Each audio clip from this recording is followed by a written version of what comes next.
నమస్కారం. Welcome to నవలా హృదయం. ఈరోజు కథ వసంత శిశిరం. రచించిన వారు శ్రీమతి నవీన గారు. కథలోకి వెళ్లబోయే ముందు ఛానల్ను సబ్స్క్రైబ్ చేయడం మర్చిపోవద్దు. ఇక కథలోకి వెళ్ళిపోదాం. డ్రగ్స్ కేస్ విషయంగా తనకు దగ్గరుండి సాయం చేసింది కిషోర్ అని శిశిర ద్వారా తెలుసుకుంటుంది ఉమ. అతడు చాలా మంచివాడని కూడా శిశిర చెప్పడంతో తన తప్పు తెలుసుకొని ఈసారి కలిసినప్పుడు క్షమాపణ చెప్తాను అంటుంది. శిశిరతో మాట్లాడాలని ఫోన్ చేసిన వాసు కొన్ని ప్రశ్నలకు సమాధానాలు చెప్పమని అడిగాడు. ఫోటో చూసి ముద్దుగా ఉన్నావు అన్న అతడి మాటలకు టాపిక్ మార్చాలని తర్వాత ప్రశ్న గురించి అడుగుతుంది శిశిర. అతడు వీడియో కాల్లో తనను నేరుగా చూడమనడంతో ముంచుకొస్తున్న సిగ్గును కవర్ చేస్తూ ఎలాగో చూపులను ఫోన్లో కనిపిస్తున్న అతని పైకి మరల్చింది. ఆమె సిగ్గుపడుతుందని ఆమె బుగ్గలు చెప్తుంటే తనలో తనే నవ్వుకొని సంతోషపడ్డాడు వాసు. అతడు తనను అలానే చూస్తుంటే అడగండి అని చెప్పింది శిశిర. టాపిక్ మార్చాలని అలా ఆ ప్రశ్న గురించి అడిగింది, కానీ అసలు ఆ ప్రశ్న ఏంటో తెలిస్తే ఆ ప్రశ్న అడిగిన తర్వాత జరిగేది తెలిసినా అస్సలు ఆ ప్రశ్న జోలికి వెళ్ళేది కాదేమో. ఆమె అంతలా అడుగుతుండటంతో వాసు కూడా ఇక ఆలస్యం చేయకుండా నేరుగా స్క్రీన్పై కనిపిస్తున్న ఆమె ముఖంలోకి చూస్తూ, నిన్ను డ్రాప్ చేసిన రోజు నాకు ముద్దెందుకు పెట్టాలనిపించింది అని అడగగా ఆ ప్రశ్న విన్న శిశిర గుండె జల్లుమంది. ఆ రోజు ఆ క్షణం అతనికి ముద్దివ్వమని మనసు తొందర పెట్టగా చటుక్కున ముద్దిచ్చి పారిపోయింది. అలా చేసినందుకు తర్వాత సంతోషంగా అనిపించిందే కానీ ఎందుకు చేశానా అనే ఆలోచన మాత్రం రాలేదు. తనకై తాను అతనంటే ఉన్న ఇష్టంతో అలా చేసింది. అలాంటిది ఇప్పుడు అతడు నేరుగా అది కూడా తననే చూస్తూ దాని గురించి అడగడంతో దాచేసిన సిగ్గు బయటపడి క్షణాల్లో బుగ్గలతో పాటు ముఖం కూడా కందిపోయింది. అతన్ని చూడలేక కనురెప్పలు వాలిపోగా నేల చూపులు చూస్తూ ఉంది శిశిర. అతడు నిజంగానే తనకు ఎదురుగా నిలబడి ఇలా ప్రశ్నించాడా అన్నంతలా ఆమె కంగారు పడుతోంది. అప్పుడే ఓయ్ సమాధానం చెప్పు అల్లరిగా కనుబొమ్మలు ఎగరేస్తూ వాసు అడగడంతో శిశిర చూపులు మాట తడబడ్డాయి. వస్తున్నా ఉమా అంటూ ఉమ పిలుపుకు పలికినట్లే బదులిస్తూ ఉమ పిలుస్తోంది వెళ్ళాలి అని చూసి చూడనట్లే స్క్రీన్ వైపు చూసి గబుక్కున కాల్ కట్ చేసింది శిశిర. వాసుకు కాయలు దొంగిలించి తోటమాలికి దొరికిపోయిన దొంగలా అనిపించింది ఆమె పరిస్థితి. వాసు అంటే ఆమెకు ఇష్టం ఉందని తెలిసినా దాన్ని బయట పెట్టకుండా సిగ్గుపడుతూ తన భావాలను తనలోనే దాచేసుకుంటుంది శిశిర. స్క్రీన్పై ఉన్న ఆమె ఫోటోను చూస్తూ ఈడియట్, ఇంత ఇష్టం మనసులోనే దాచి ఏం చేస్తావే అని కసిరాడు వాసు. ఇటు శిశిర కాల్ అయితే ఆప్ చేసింది, కానీ జరిగిన సంఘటన వల్ల పెరిగిన గుండెదడ మాత్రం ఇంకా ఆగలేదు. అడ్డంగా వాసుకు దొరికిపోయినట్లుగా అనిపించి సిగ్గు ముంచుకురాగా చేతుల్లో ఉన్న పుస్తకంలో ముఖాన్ని దాచేసుకుంది.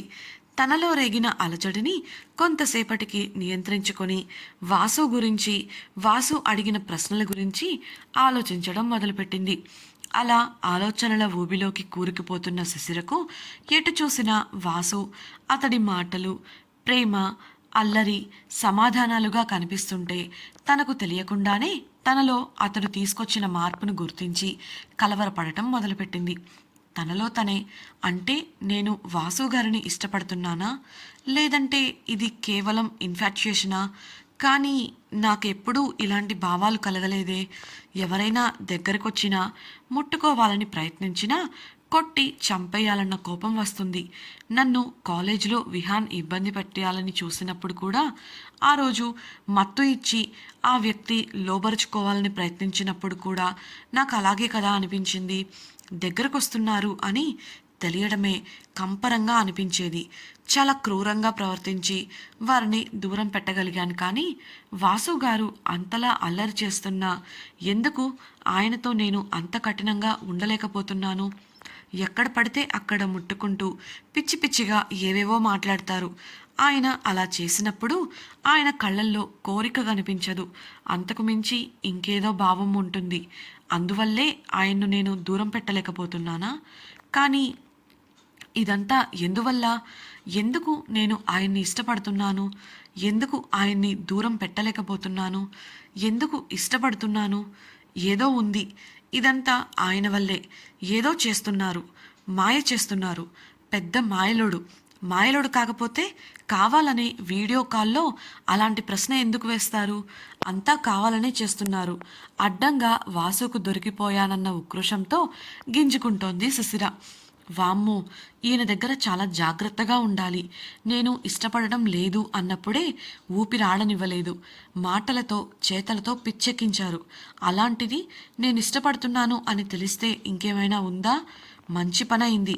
సమయానికి ఫోన్ కట్ చేశాను. ఆయన అడిగిన వాటికి కూడా జవాబులు ఇవ్వలేదు. కాబట్టి సరిపోయింది. దేవుడా, ఇకపై చాలా జాగ్రత్తగా ఉండాలి. అయినా మంచివారే కదా, నేనుగా అంగీకరించే వరకు ఇబ్బంది పెట్టనన్నారు కదా, హద్దుల్లో ఉంటూ ప్రవర్తించడంలో తప్పులేదుగా అని అనుకుంది. ఇంతలో ఉమ అక్కడికి రాగా ఆలోచనల్లో కొట్టుకుపోతూ క్షణానికి ఒకలా ముఖంలో భావాలను మార్చేస్తున్న శిశిరను వింతగా చూసింది ఉమ. ముఖంపై చిటికెలు వేస్తూ, హలో మేడం, ఏంటో అంత ఆలోచన అని అడగగా, ఏం లేదులే, వాసుగారు మాట్లాడారు, పద వెళ్ళి వాసుగారు పంపిన పార్సల్ సంగతి చూద్దాం అంటూ బయటకు నడిచింది శిశిర. వాసుతో మాట్లాడాను అన్న శిశిరను అల్లరిగా చూస్తూ, ఏంటో మీ శ్రీవారి కబుర్లు అని అడిగింది ఉమ. ఆమె డొక్కలో పొడిచి, ఆ తెలివితేటలేవో ఇక్కడ పెట్టు అంటూ పార్సల్ తెరిచి 20 రోజుల్లో ఇవన్నీ ఖాళీ చేయాలట ఏడుపు ముఖం పెట్టి చెప్పింది. శిశిర పరిస్థితికి ఉమ పగలబడి నవ్వగా శిశిర ఉక్రోషంగా ఒక ప్రోటీన్ బార్ తెరిచి ఉమ నోట్లో మొత్తంగా కుక్కేసింది.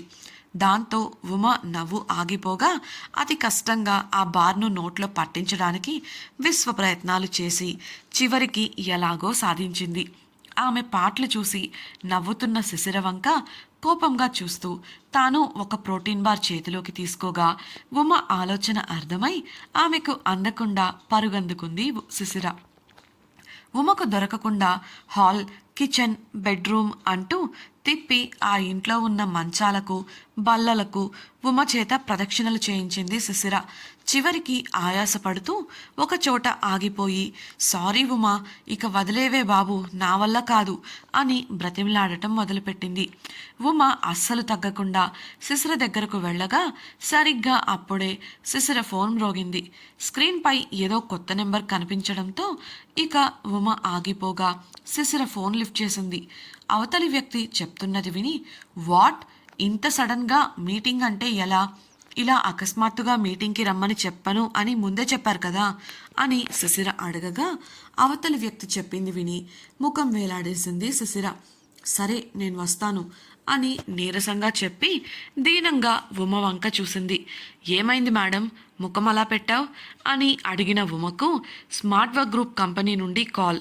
ఎల్లుండి మీటింగ్ ఉందంట, అది కూడా బోర్డ్ మెంబర్స్తో, తప్పకుండా రావాల్సిందే అంటున్నారు అని శిశిర నీరసంగా చెప్పడంతో, తప్పదుగా, వెళ్ళేసొద్దాం, పనైపోతుంది. పనిలో పని వాళ్ళ అభిప్రాయాలు ఎలా ఉన్నాయో అనేది కూడా నేరుగా మాట్లాడి తెలుసుకోవచ్చు కదా అని ఉమ అనడంతో మారు మాట్లాడలేదు శిశిర. ఇక వారు పనుల్లో వారు మునిగిపోయారు. న్యూయార్క్లో తన తదుపరి మీటింగ్ కోసం క్యాబిన్లో ఎదురు చూస్తున్న వాసుకు కిషోర్ నుండి ఫోన్ వచ్చింది. లిఫ్ట్ చేసిన వాసుకి కిషోర్ చెప్పిన సమాచారంతో కోపం తారాజువ్వలా లేవగా, ఎవరినడిగి ఇలా నిర్ణయాలు తీసుకున్నారు? నేను లేకపోయేసరికి అందరికీ రెక్కలొచ్చాయా కంపెనీలో అంటూ ఆవేశంగా అరిచాడు. కిషోర్ సర్ది చెప్పడానికి ప్రయత్నిస్తూ, బోర్డ్ మెంబర్స్ ఒత్తిడి తీసుకొచ్చారు వసంత్, దాంతో మన వాళ్లకు ఇలా చేయక తప్పలేదు. అయినా చిన్న మీటింగే కదా, నువ్వు ఎలాగో అక్కడున్నావు కాబట్టి మేనేజ్ చేయొచ్చులే అన్నట్లు చెప్పడం మర్చిపోయాను. సౌమ్య సిస్టర్ని కలిసింది, చూస్తుంటే చాలా ఫ్రీక్వెంట్గా కలుస్తున్నట్టు అనిపిస్తుంది అని చెప్పగా, తన మోటివేంటి కోపంగా అడిగాడు వసంత్. తెలియదు, బాగానే మాట్లాడింది. ఒక పాయింట్లో I felt it was odd. కానీ సిస్టర్ ఫ్రెండ్ ఉమా ఇన్వాల్వ్ అయ్యి మీ ఇద్దరి మధ్య జరిగినవన్నీ చెప్పింది. నేను దాక్కుని ఉండటం వల్ల తనను పూర్తిగా అబ్జర్వ్ చేయడానికి కుదరలేదు. బట్ చివరిదాకా నవ్వుకుంటూనే మాట్లాడుకున్నారు అని కిషోర్ వివరించడంతో నుదురు నిమురుకుంటూ ఆలోచనలో పడ్డాడు వసంత్. కాసేపటికి ఓకే దెన్, నేను చెప్పినట్లు చెయ్యి అంటూ కిషోర్కు ఫోన్లోనే కొన్ని ఇన్స్ట్రక్షన్స్ ఇచ్చాడు వసంత్. కాల్ కట్ చేశాక కిషోర్ వసంత్ ఇచ్చిన పనులు చేస్తూ బిజీ అవ్వగా క్యాబిన్లో కూర్చొని రిసెప్షన్కు కాల్ కనెక్ట్ చేశాడు వసంత్. వసంత్ ఆర్డర్ వేయడంతో ఆ రోజు సాయంత్రం వరకు శిశిర ఉమలకు కనబడకుండా ఫామ్ హౌస్ చుట్టుపక్కలే కాపుగాశాడు కిషోర్. కేఫ్కు వెళ్లే దారిలో వారికి వినిపించిన శబ్దం అతడిదే. అనుకోకుండా ఫోన్ రింగ్ అవ్వడంతో త్వరగా ఎత్తి రోడ్డుపై ఉన్న జనంలో కలిసిపోయాడు. కేఫ్లో కూడా ఒక మూలను కూర్చొని అక్కడ జరిగినదంతా గమనించాడు కిషోర్. ఆ విషయాలనే ఇప్పుడు వాసుకు వివరించాడు. తెల్లవారింది.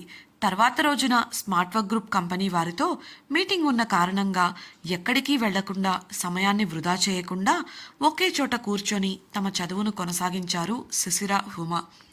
ఆ మీటింగ్ రోజులో ఎంత సమయాన్ని తీసుకుంటుందో తెలియదు కాబట్టి ఆ రోజును పూర్తిగా చదువుపై వెచ్చించారు. మధ్యలో శిశిరనే వాసుకు ఫోన్ చేసింది మీటింగ్ గురించి చెప్పడానికి. అతడు ఫోన్ ఎత్తగానే, వాసుగారు మీరెప్పుడొస్తున్నారు అని అడిగింది ఆసక్తిగా. వాసు చిలిపిగా, ఏ నన్ను మిస్ అవుతున్నావా అని నవ్వుతూ ప్రశ్నించగా ముఖం చిన్నదిగా చేసుకొని, ఏం కాదు, నాకు మీరు వర్క్ చేసే స్మార్ట్ వర్క్ గ్రూప్ నుండి కాల్ వచ్చింది. రేపు ఏదో ముఖ్యమైన మీటింగ్ ఉందట, ఖచ్చితంగా రావాలని చెప్పారు.